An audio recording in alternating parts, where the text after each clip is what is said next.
Hello friends, in previous video we have seen that how to write the auxiliary equation, how to solve it, and how to get the differential equation into polynomial form. Now in today's session we have seen general solution of linear differential equation. We know in yesterday's video we have seen that the linear differential equations are written here. Phi dy is equals to fx, where phi of d is the different polynomial equation in terms of differential d. Now the general solution of the equation phi of dy is equals to f of x can be written as y, that is solution y is equals to yc plus yp, where yc is the solution of the given equation with f of x equal to 0, that is of the equation phi of dy equal to 0, and it's called complementary function also, that is cf. In previous video, whatever solution we find, that solution is nothing but our complementary function, because in auxiliary form we know that if it is given phi of dy is equal to f of x, then for auxiliary equation we consider only phi of dy is equal to 0 and we find its solution. So that solution is nothing but the complementary function. It involves an arbitrary constant and is denoted by cf. Then phi of dyc is equals to 0. Then in this case, if after solving this equation or this phi of dy equal to 0, whatever solution we obtain, that solution is nothing but our complementary function. Second portion is now second part, because we have seen here yc plus yp. Yp is any function of x which satisfies the equation phi of dy is equals to fx, so that phi of dyp is equals to fx, where yp is called particular integral and it is denoted by pi.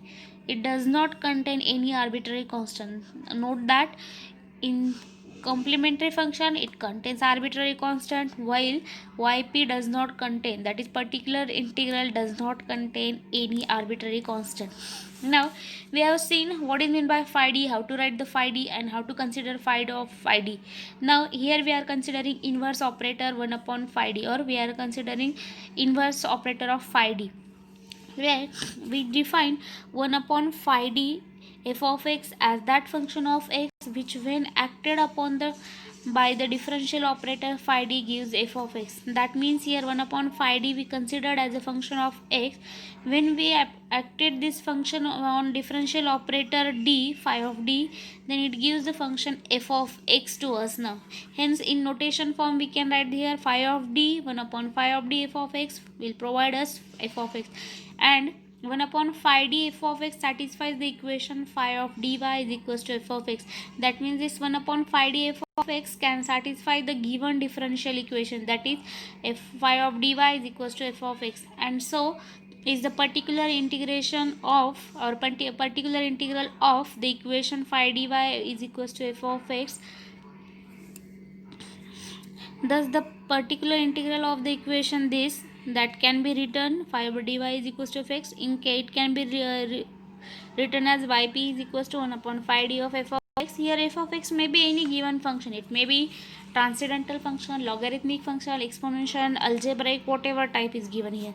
For example, I can consider here d square minus 1 y is equals to x square, that is the form phi of dy is equals to f of x. Now here f of x is our x square, so therefore for this now yp can be written as 1 upon phi d. So here except y, the term is given here, that is 1 upon phi d. So here 1 upon d square minus 1, and f of x is equals to RHS, so that is equals to x square. Similarly, I can write here d square minus 3d plus 2 into y, or y is equals to sine e raised to x. Now here yp can be written as this 1 upon phi of d, and here it is f of x. So by this way we can write here now. Now to find methods to find the particular integrals. Now as we have seen that complementary functions are found by easily by using various method of factorization or complex form. If it is the factors are complex, it depending upon the nature of factor we can solve it now. Now next part is now methods to find particular integral. Now there are three methods to find the particular integral, that is yp is equals to 1 upon phi d f of x. First method is general method, Second is now shortcut method, and third method is now method of variation of parameters. Now in this general method, today we learn this general method. In next video we can see now shortcut method. For this shortcut method there are methods, several cases given here. It depends upon the types of function. It may be polynomial, exponential, trigonometric, algebraic, or inverse trigonometric. It depends upon that. We can consider the, for different function we can consider different case. Next is now method of variation of parameter. Next part is now, firstly I will start for the general method. To start with general method, I have to give some three cases or some hint to how to find the solution or particular integral. Now to apply this method we have to use some conditions according to the equation type or factor. Generally we can see the given equation is now in terms of polynomial and d, we can factorize it, we can take its solution. So depending upon the factor or equation type we can use here some cases. Now first case is now, if the factor is 1 upon d minus is the factor of given equation, 1 minus d minus m, here m is the root of equation, so 1 upon d m f of x. By the definition of particular integral, 1 upon d minus n f of x is the particular integral of the equation. That is the equation now, d minus my is equals to f of x, that is dy by dx minus my equals to f of x, which is nothing but our linear differential equation which we have seen second year. So for to solve this equation, we know we find out the integrating factor, then take its solution. So by applying that condition we get here the solution, 1 upon d minus m f of x is equals to e raised to mx, then integration of e raised to minus mx into f of x dx, that is nothing but integration of f of x into integrating factor. So by applying this way, here if the factor is d minus m, so we can write here this form into integration form. As we know that d represent derivative, to find the solution means we have to consider the integration here, that is by default here. So while converting this derivative into integration, we have to concentrate on this term now here. So if it is d minus m, then it becomes e raised to mx e raised to minus mx f of x. Here f of x is any function, so when minus, then a minus sign, outer sign is positive, opposite side. For this now 1 upon d plus m into f of x is given. So here it is plus, so outer side is e raised to mx, e raised to mx fx dx. These are the formulas. To remember this formula, you can remember the condition. If it is minus, then positive is outside. If it is plus, then minus is outside. Opposite sign should be outside. Next, for this equation, if m is equals to 0, we may know that there are some factors, or x is equals to 0 is also the root of any equation. So if m is equals to 0, then it becomes, now here if it is m is equals to 0, then this equation becomes simply 1 upon d f of x. In this equation, if I put m is equals to 0, so it become 1 upon d f of x. Then this will be e raised to 0 into x, and 0 into x will be equals to 0. Anything raised to 0 is always 1, so this part become 1 here, this part is also become m, so it becomes only integration of f of x. So for 1 upon d f of x, it is equals to integration of f of x dx. If the function is repeated twicely, that is d square is given here, 1 upon d square. Kayo, this is regarding first case. Now we are starting for the second case. If the denominator has two different factors, that is 1 upon d minus m1, d minus m2 f of x. Now yp is equals to 1 upon d minus m1 into d minus m2 f of x, then 1 minus d minus m1. We can keep one factor to be as it is, and second factor apply the first condition, that is e raised to m2x into e raised to minus m2x f of x ds. Then after applying the second condition, it becomes, this part is considered as a first part, so I can write here this part into bracket. So e raised to m1x into e raised to minus m1x. For this second factor, this whole part become here f of x dx, and take its integration. Due to presence of two factor, it contains two times integration or double integration. This integration and this integration, double integration is present. Next part is now use of partial fraction. Now yp is equals to 1 upon d minus m1 d minus m2 f of x. Already we have seen how to obtain the partial fraction in 12th, in first year also. So when two factors are given here, no doubt they should be proper fraction here. So 1 minus d minus m1 and d minus m2 are the factors, and f of x is given, so we can factorize it, or we can apply the formula, that is 1 upon m1 minus m2. Note this formula is very important now. Integration of 1, this will become 1 upon m1 minus m2 into 1 upon d minus m1 minus 1 upon d minus m2 f of x. Then this one m1 minus m2 are constant, so therefore their subtraction will be constant, so they are as it is. Then we can convert this into by using first case, that is integration e raised to m1x, integration of e raised to minus f of x dx, minus for second case also e raised to m2x, integration of e raised to minus m2x f of x dx. Now in today's session we started for first method, general method. So I have tell regarding three cases to all of you. Now we will start some examples now here. So I can consider first example is d square plus 5d plus 6 into y is equals to e raised to x. Now this, if you don't mind, this example is now repeated 4 times for 5 marks. I have already mentioned here, this the example is asked for 5 marks for 4 times in university example. Now as we know that while giving any example, to find out first, our first aim is to find out yc means complementary function here. So to find out the complementary function, we can write auxiliary equation. So the auxiliary equation, a for auxiliary, e for equation. The auxiliary equation is now d square plus 5d plus 6 is equal to 0. That means RHS is equal to 0. Now as you see here, it has become the polynomial in terms of d here, quadratic equation. So how to solve the quadratic equation? No doubt by factorization method. So here 6 and 5 both having same sign, that means we have to consider two numbers having product plus 6 and addition should be 5. So 3 and 2, 3 plus 2 5, 3 2 are 6. So the factors are d plus 3, d plus 2. If I equate this equation equal to 0, so d is equals to minus 2 and d is equals to minus 3. So these are the roots. So there ycf is equals to, that is yc is equals to c1 e raised to first root x plus c2 e raised to second root x, which we have seen in yesterday's lecture. So c1 e raised to minus 2x plus c2 e raised to minus 3x. Now here we end for complementary fraction, that is yc. Next we started for yp, that is particular integral.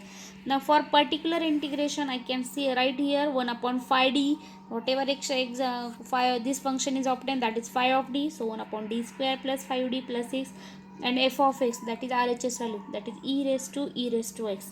Now if I see here, this quadratic equation can be factorized, so I write here these factors, d plus 3 d to e raised to x. I can keep this 1 upon d raised to 3 as it is, and I write here this 1 upon d plus 2 e raised to x. For this, now this is my d plus m term and this is f of x term. So this term outer value is as it is 1 upon d plus 3. We know the term is given here d plus 2, here it is plus 2, so the outer value should be minus, so it become e raised to minus 2x, integration of e raised to 2x e raised to x dx. So next part now consider, now see here this outer term is as it is, so here it is e raised to 2x and this become e raised to. So this term function is complicated, but e raised to x is only e raised to x, it having single degree, so I can write this e raised to 2x to be e raised to x square. I can split this power 2 and x here which are combined, so I can consider x to be first power and to be second power, so e raised to x square e raised to x. This 1 upon d plus 3 e raised to minus 2x, integration of e raised to x to e raised to x square e raised to x dx. Again I can separate this square to be multiplication form, so 1 upon d plus 3 e raised to minus 2x, integration of, I can write first e raised to x, then this term is as it is e raised to x, and this e raised to x dx. If I multiply these two terms, so e raised to x become e raised to x into e raised to x become e raised to x square. I split this term to solve the further term.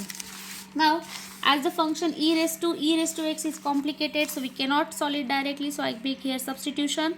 So put t is equals to e raised to x. For any differential equation, after substitution the part is now differentiation. So therefore dt, that derivative of t is equals to dt, and e raised to x having derivative e raised to x dx. Then next I have to apply this value to integration. Now our first term was now 1 upon d plus 3 integration of e raised to minus 2x, then integration e raised to x, e raised to e raised to x, e raised to x into dx. This was the term. So in this equation, e raised to x is equals to t here, only for this integral part, not for without integral part here. Okay, so by applying this now here, I can get this 1 upon d plus 3 e raised to minus 2x, that are outside the integration, so we keep that term. Now here e raised to x, so e raised to x means t here, then e raised to x, so e raised to t, and e raised to x dx is equals to dt. So therefore that become here t is algebraic function, exponential function. By light rule here, u is equals to t and v is equals to e raised to t. So the integrating by parts, I get u into integration of v minus integration again integration of v dt or dx into derivative of u into dt. So t having derivative 1 here, integration of e raised to t is e raised to t, so that become t e raised to t. Here integration of e raised to t is e raised to t, ones are e raised to t, and its integration become e raised to t. I complete this integration. Again I found that e raised to 2 is a common, so I take here e raised to t to be common, t minus 1. But our solution is in terms of t and the original equation in terms of x. So finally I put here t is equals to e raised to x, so it becomes e raised to minus 2x, e raised to x, then into e raised to x minus 1 dx. I apply the value of t. Then for the second factor, 1 upon d plus 3, same, that plus 3, therefore e raised to minus 3x is outside, then integration of e raised to plus 3x, then inner part is e raised to minus 2x, e raised to x, e raised to x minus 1 dx. Again now this e raised to, with having both are having same base, so subtraction of powers is considered. So 3x minus 2x become 1 e raised to x. Then again I can split up now here e raised to x, the addition of these two terms.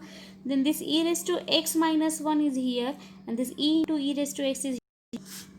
Again I make the substitution, put t is equal to e raised to x, dt is equals to same condition, e raised to x into dx.